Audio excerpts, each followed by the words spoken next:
একদিকে বিশ্বকাপ ফাইনাল পুনরায় আয়োজন, অন্যদিকে আর্জেন্টিনাকে বিশ্বকাপ থেকে আজীবনের জন্য নিষিদ্ধ করার দাবিতে চলছে জনমত গঠন।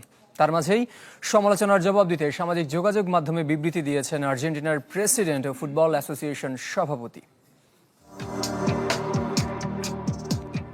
বিশ্বকাপের পরও বিশ্বজুড়ে আলোচনার বিষয় আর্জেন্টিনা হারের পরও।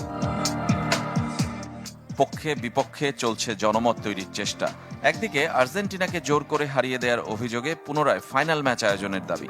সেখানে লাখো সমর্থক ভোট দিয়েছেন Change.com-এ।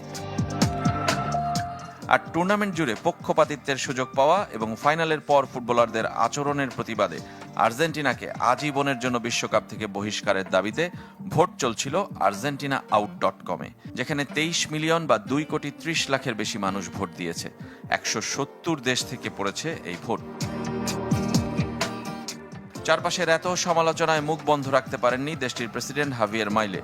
ইনস্টাগ্রামে একাধিক পোস্টে জাতীয় দলের পক্ষে অবস্থান নিয়ে সমালোচকদের সমালোচনা করেছেন। যখন তোমার শত্রু আছে তার মানে কোনো না কোনো সময় তুমি কোনো কিছুর পক্ষে দাঁড়িয়েছো। আমরা আর্জেন্টিনার পক্ষে দাঁড়াই। মানুষ আমাদের ঈর্ষা করে কারণ প্রায় সব ক্ষেত্রেই আমরা ভালো। বিশ্বকাপ ফাইনাল হারের সপ্তাহখানেক পর মুখ খুলেছেন দেশটির football association president Claudio Tapia, যার বিরুদ্ধে অর্থ পাচার সহ অনিয়ম দুর্নীতির অভিযোগ তদন্ত করছে FBI। এমনকি আটকের গুঞ্জনও উঠেছিল।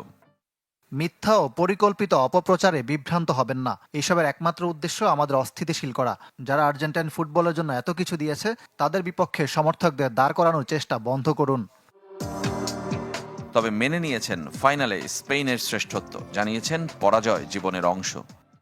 আমরা স্পেনকে হারাতে পারিনি, তারা আমাদের চেয়ে ভালো দল ছিল, তারা যোগ্য দল হিসাবে জিতেছে, এটা মেনে নিতেই হবে। খেলার দুনিয়ায় হার মেনে নিতে হবে, যেমন জয়কে আমরা উদযাপন করি। ফেডারেশন সভাপতির মতো ফুটবলার লিয়ান্দ্রো পারেদেসও অভিনন্দন জানিয়েছেন স্পেনকে, তবে ফাইনাল হারের কষ্ট তাকে অনেক দিন তাড়া করে বেড়াবে। রেজওয়ানুজ্জামান, চ্যানেল 24।